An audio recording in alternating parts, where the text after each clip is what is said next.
Are you a local service provider that could use more referrals in your business? Well, if that is the case, then you are in the right place on today's video. I'm Bill Utnage, and I am the author of the Amazon best-selling book, Referability Roadmap, your guide to building a referral-based business. And if you joined me yesterday, I kicked off this training that I'm going to be doing.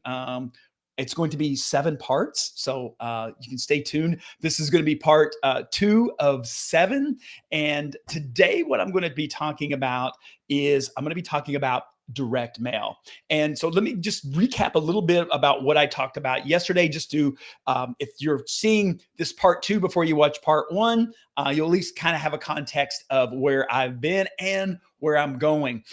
Yesterday, what I talked about is client engagement, is having consistent contact with our database to be able to generate more referrals from them. It's also, we can call that, client follow-up, whatever term that you want to use that. And then in my system, what I call really the 36 Connect, and that is basically connecting with your database, with your folks, at least 36 times a year. So I know in your brain, you're hearing this, that sounds like it's way too many. To be honest with you, at times it's not enough. That's why I talk about it being 36 is the minimum. Now, yesterday we talked about email. Today we're going to dig in and talk about the value and what that direct mail piece looks like. So let's get started. Let's jump into this. So direct mail. So why direct mail? Well, one of the things what I have found in my own businesses, like I said, I came out of the real estate industry, and the people that I've coached in as local service-based businesses, is direct mail for a long time. And I'm dating myself going back, is that when email first came out, before email, direct mail was a big thing. Tons and tons of direct mail. That was one of the ways, because email didn't exist, right? To be able to easily and effectively to communicate. Email came out, and then what I noticed is that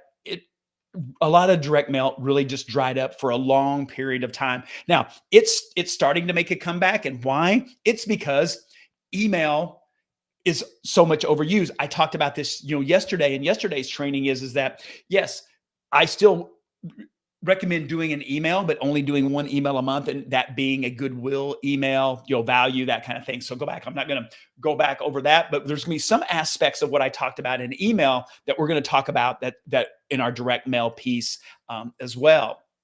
And so the issue is what we're going to talk about is, we'll go ahead and just put it on here, is direct mail today. That's going to be our focus, and talk about the benefits and what that looks like. Now, just like our email, what we're going to be doing is that we send our email once a month. Ideally, we're going to send a direct mail piece 1 time a month. Okay. Now, what I'm going to share with you, and what we can, to be thinking of it is that it depends on, where you are and what your budget is. And I'm going to talk about some different forms of direct mail and what that looks like. Ideally, sending a direct mail piece to your database once a month is ideal. Now, this is why when we're going to be sending a direct mail piece, because I know what it may be coming up for you right now. We're like, well, Bill, I've got 2,000 people in my database, and you start thinking about the cost, right, around that. This is why it's so important that we have our database categorized, and it's not just a mailing list. So there's the difference. When I talk to people, like, they're going, oh, I got 5,000 people in my database. I'm like, are these 5,000 people that you actually are current, past clients that you had that know you? Well, no, because I got a mailing list or whatever. Okay, so there's where the difference of it is that what we want is that we want that CRM, our database, to be a relationship list. Okay, so people that have either done business with us, have done business with us, and or in our sphere of influence or in our network, right? There's people we know, like colleagues, or not really colleagues, but just people that are in our world that haven't done business with us. And I always say yet, right? Because that's what we want them to do. So this is where we have to kind of be careful on this, and we want to get that sorted and qualified. And that's a whole other training to understand what that looks like and where you want that. But this is where, when we start looking at that direct mail, is ideally we want to send that once a month. Now, could we do that quarterly? Absolutely. You could do it every 2 months. You can do it however, however you want. What I'm looking at in research and what I've seen that has worked is ideally is sending that one time a month. Okay. So now we've kind of got that down. We know that we're gonna be doing that once a month. The other thing that I'm going to recommend is that you do it consistently on a certain day. I talked about this, the same thing with the email. So if I'm going to send my email out on the first of the month, then let's say I'm going to send my direct mail piece on the 15th of the month, because then I can build consistency in my business by going, hey, I know when that's good. I know when that's due. I know when I got to put that together. What does it take to get that ready? What happens when we don't have a plan? Then we go, oh, we get to the end of the month. It's like, oh, I didn't send out the direct mail piece. And so now you're scrambling. It's like, what are we going to send? What does that look like? We don't want to do that, because it won't get done, and it becomes too complex. And what's complex doesn't get done. Remember, simple gets done. What's scheduled gets done. And that's how we build this consistency. This is why, again, we use, when we talk about, this 36 Connect, it's all of these things compounding on each other. It's kind of like compound interest, right? You put the money in the bank, it's like, what I'm going to get out of that today, because that interest is very small, that if I were to do that, like, oh, I'm going to pull the interest off of my money today. But what happens is it's the compound effect. And this is what happens when you have a consistent engagement program that what I'm sharing with you in place, because it becomes, to be honest with you, it kind of becomes a flywheel. And it's not just that one thing. It's like, oh, I sent this email out yesterday and no one responded. Okay, I get that. It's just, but the issue of it is like, so it's the email, it's the direct mail piece, it's going to be the call, text, the things that I'm going to be covering over, in these next, now 6 more or 5 more videos after today, of each one of those pieces building on themselves. And this is why that we want to have that consistency. So many times what I see is, business owners, is that they start and they'll do it for, a month or two. Then they're like, it didn't work. That didn't work. And here's the thing. It's this consistency. I wish that there was a silver bullet. I wish there was this magic pixie dust I could sprinkle on my business, on your business, and it would just explode. It would go. And that's the thing that I think a lot of, gets sold, online, of all, like, there's all these, there's like, hey, here's the shortcut that no one knows about. And here, I'm going to tell you what the shortcut is. The shortcut is the process. It's just doing it. It's doing the work. It's doing what I'm going to share with you. It's being consistent. And then what you'll start to see is like, oh, wow, hey, I had this person reach out, and then this and this, right? And then things start happening, and we start building momentum. The issue of it is that when we don't do this right on a consistent basis, it's like, oh, I did it. I got a little bit, and then I got busy, and then I didn't have it. It fell apart, and then it dropped down, right? And then we're like, it's this roller coaster of a lot of businesses. So we want to, and do I think it's ever going to be like this? Like, oh man, it's just nice and steady. We're never going to have, any waves or any bumps in that. No, that's not the world. That's not real. That's not the world we live in. And because we're dealing with people, we're dealing with emotion. If people acted, like they should, then it would be great, right? All of those things. So we just want to be realistic with that. So talking about going back into our direct mail piece. So we want to do that, once a month. Okay. Pick your date on it. Now, the reason what I like about going back to what I like about direct mail is, one is, again, there's not as much of it as it getting attacked by our email, and it's a way to stand out. Now, a couple of things that we can do when we start looking at, like, people, then what do we send, Bill? Like what does that look like? And I'm gonna give you some examples of this. I'll share with you kind of what we did in in our real estate business, and that was basically, we sent on the first of the month. So our direct mail piece went out on the first of the month, no later than the 5th of the month, let's say. So getting it, because we sent out a letter. It was in an envelope that had a letter in it.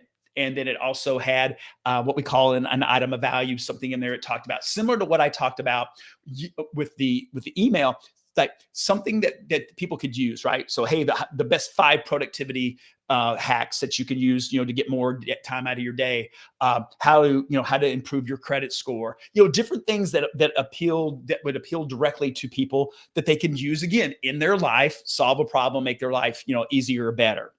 And so that's what we would do. So that was, so that was a little bit of a process, to be honest with you, because we, printed the letter, we had the inserts, those get folded, and then those got put into an envelope, and then we would put a stamp on that when we'd mail those out. Okay.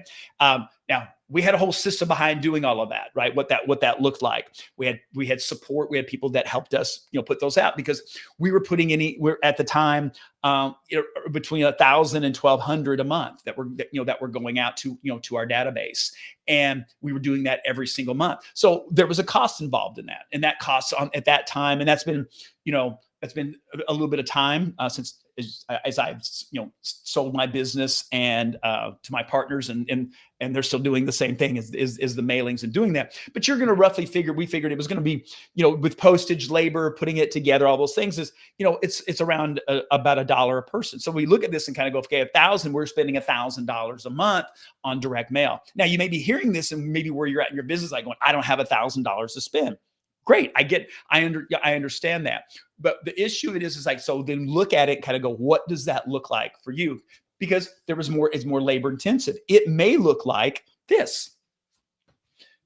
Okay. It could be a postcard. Okay. And this is one of our local pizza places, and I got this in the mail the other day, right? Front and back, local, this is sending out a postcard.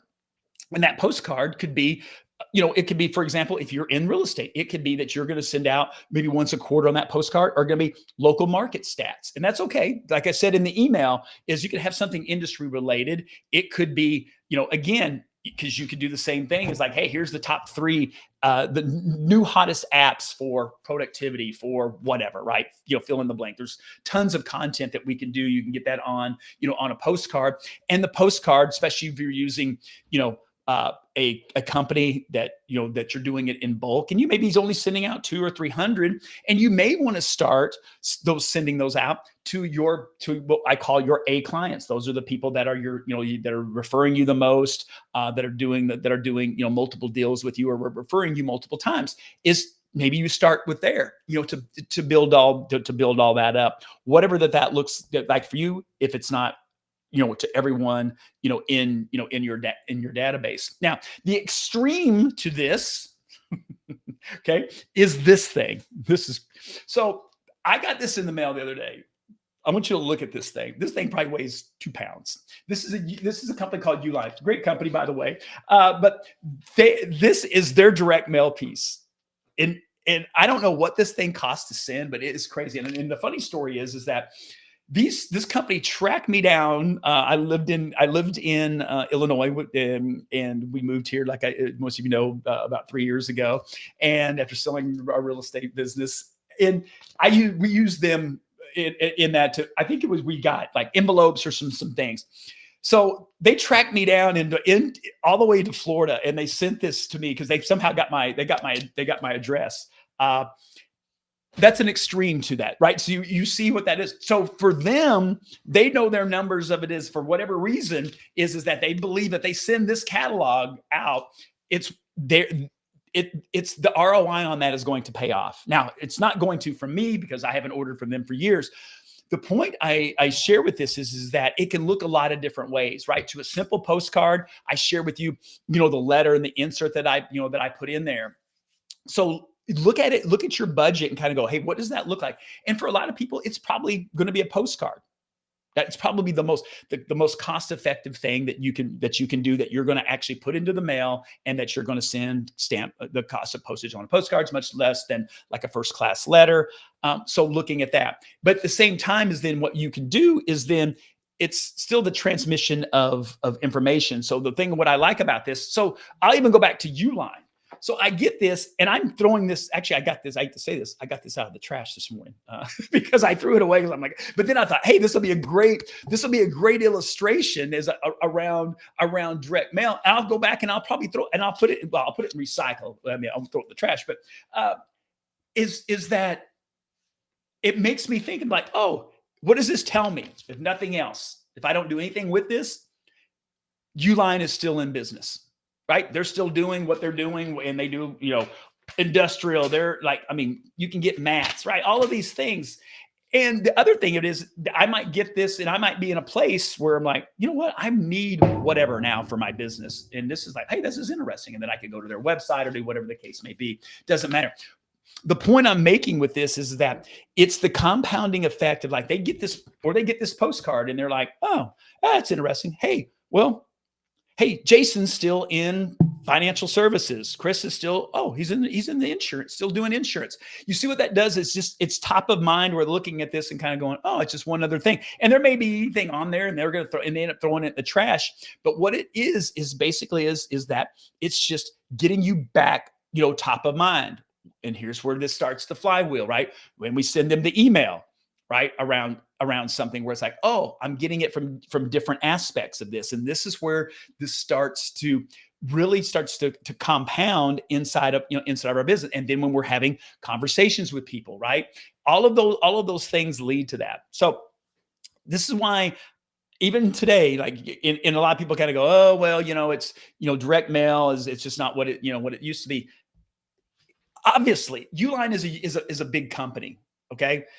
And for them to spend the money to send this thing out, they know something. So that's why I always look at that and going, it's like they're still doing this, and I start to see even a little bit more direct mail. And maybe now where I live in Florida, maybe it's a little bit different. Your area may be different, but the issue of it is that when you get this, someone's going to look at this, okay, and they may throw it away, but you're going to get eyes on this where you may not get eyes on that email. Possibly they may not see it here. More than likely, they're at least going to see this, and then it's going to register in their brain. It's the way it works. Now, the other thing that you can do with this is, and what we would do in our business is, again, how do we bring value? Now, you can make this a direct response. There could be something that you could, depending on the business that you're in, that you want to share with somebody. And it could be, you could have a QR code on here that I'm in insurance and get, hey, here's the 7 things if you want to, get a better rate, in your insurance, these are the 7 things, that you can do, for your house. I'm just making that up off the top of my head. And then someone scans that QR code, they can go and get this information. Now, they're already your client, so you already have their information. And so, but you could, if there's something that you want to do, if you're doing an event, right, and you wanted people to register, right, you can send them you send a direct mail with a QR code. There's a lot of different things that you can do, but one of the things that we would do is we would team up with one of our affiliates inside of our real estate business, and those are people that like. Our affiliates would be people like our roofer, our plumber, electricians, people that we had access to that we referred business to. Okay. We didn't have any ownership in that. We didn't get anything out of it other than building and being a resource for our clients. Okay. When they needed something, we're like, hey, this is who I use. This person does an amazing job, right? You may want to check them out. And then you can offer then to team up with them. Now, don't hear what I'm not saying. I'm not saying I'm not giving you legal advice. If you're in an industry where you're regulated on what that looks like, do the right thing and do that. But for example, if you wanted to team up, say that you have a carpet cleaner, and that carpet cleaner is I'm like, hey, we're going to send out our direct mail piece. Hey, we'd love to offer, a discount to our clients for the month of September. And they're like, yeah, absolutely. And so we're going to give you, hey, well, everybody for the month of September is going to get 10, 20% off, whatever that is, off of a whole house carpet cleaning. And depending on your industry, what you could do is that you could partner up on that deal, is like split the cost on that with them, because obviously that person's getting a benefit because you're marketing directly to your database that, more likely that those people are going to, that they use them. But it becomes a win. It's a triple win, because it's a win for you, right? Because now you've brought more value, goodwill, like I talk about, to your clients, like going, hey, because of my relationship with Keith, with his carpet company, hey, he's offering a 20% discount on getting your carpets cleaned. Just mention, this postcard or a code or whatever that you do with that. Benefit to them, benefit to you, because you brought value, and it's benefit to to the person, to the vendor that you're working with too, because you're helping them with their business, right? And so it becomes all this be thinking this, how do we make this win? And that's just an example of that. And that may be something you're not going to do every single month, but maybe you're going to team up with somebody quarterly, that's one of the people in your business. I always say, go to the people in your business that are business owners. Right? We're building our business by relationship. Is that going is like, hey, I send this out once a quarter. I partner with, I always want to use somebody in, that does business with me. Hey, would you be open to this? And just having a conversation. And if your industry allows you to be able to partner and do something like that from a financial standpoint, something to look at. Or you don't, or you just don't, or we're gonna send them goodwill information, because what we're doing is we're just basically building on, again, that compound effect of what we're doing.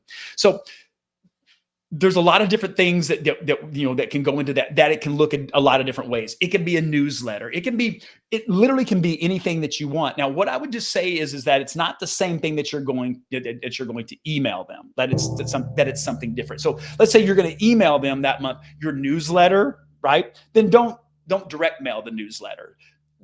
Leverage that into some different content. And so there's not and there's tons of companies, if you want to, that you need help on, creating a newsletter. Like there's a lot of like all the industries have that you can go and like, it's already pre-done for you for different things that you can do. So I don't want to get into all of that because I'm not the expert inside of that. The point that I want to make sure that we're doing is that we're sending that once a month.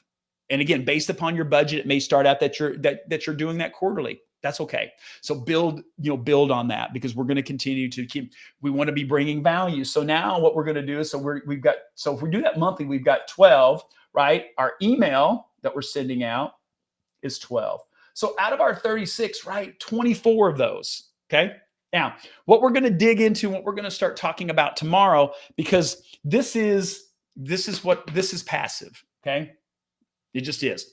I'm sending an email. I am sending a direct mail piece. It's passive. And sales is a contact sport. So we're going to have conversations with people. Now, what we're going to start getting into is what that looks like, as far as phone calls, text, those kind of interactions with our clients, with our database, because that's ultimately what's going to strengthen those relationships. Not that this doesn't work, but it's only a piece of this. And so we want to make sure that we're maximizing the things that are going to give us the most leverage, right? The biggest levers, that we can pull. These all play a part, but we're going to start focusing over these next few days on what that looks like in those conversations as we're having with our clients. And so I hope that's helpful. Again, if you want a copy of this 36 Connect framework, playbook, I refer to it as different things. Just drop a comment down below. I'll send it over to you for free in Messenger. And it doesn't really matter. It works. It works in real estate. The people that I coach, my students, financial services, insurance, mortgage, we're dealing with people. And so again, it's staying connected, even if you're in HVAC, roofing, I think works anything. But my opinion, and I can just vouch on the people that I know that I've coached and have helped, use this, and using this obviously in our own business. And then and yesterday, I didn't mention this, is, I talked about, we were doing this, allowed us to do in our real estate business over 100 closed transactions a year. And I don't say that to impress you. I say that to impress upon you, that was made up of 94% of that business was referred. Okay. We weren't buying leads. We weren't cold calling. We weren't doing any of that stuff. This was tapping into roughly, say, 1,000 people in our database. Okay. So when we look at that, and we're doing a little over 100, we're doing like 8 to 10 to 1, right? Of every 8 to 10 people in our database, we're doing a closed transaction. Okay. And that becomes mathematical. And the reason being is, it wasn't just the direct mail piece. It wasn't just the email piece. It wasn't just the one thing that we sent or we did. It was the consistency of them hearing from us bringing them value, us bringing goodwill, to them, and delivering great service too as well when they worked with us and the people that they referred to us. So all of that played into it. So that's, again, there is no shortcut to success, right? The process is the shortcut, but if we're on the right path, if we're on the right, on the right process, then that's what helps us get there, right? Get faster. It's when we start and stop, we're like, oh, I'm going to try, and oh, I'm going to do this, and oh, that didn't work, or I'm going to go here and do this, right? And then we just get fatigued on all these things. Then we throw our hands up and going, well, nothing works. It all works if you'll work it. I do believe this. But what I've found, and now over 3 decades of running and owning service-based businesses, is that this works pretty darn good by results. So that's what I've got for you today in part 2 of this, of generating more referrals in your business. Hey, I'll be back tomorrow live. I had to jump on a little earlier today because I've got multiple things going on back to back today, but I made the commitment. I wanted to get this in. So I'll see everybody back here tomorrow live, and have a great day. And I'll see you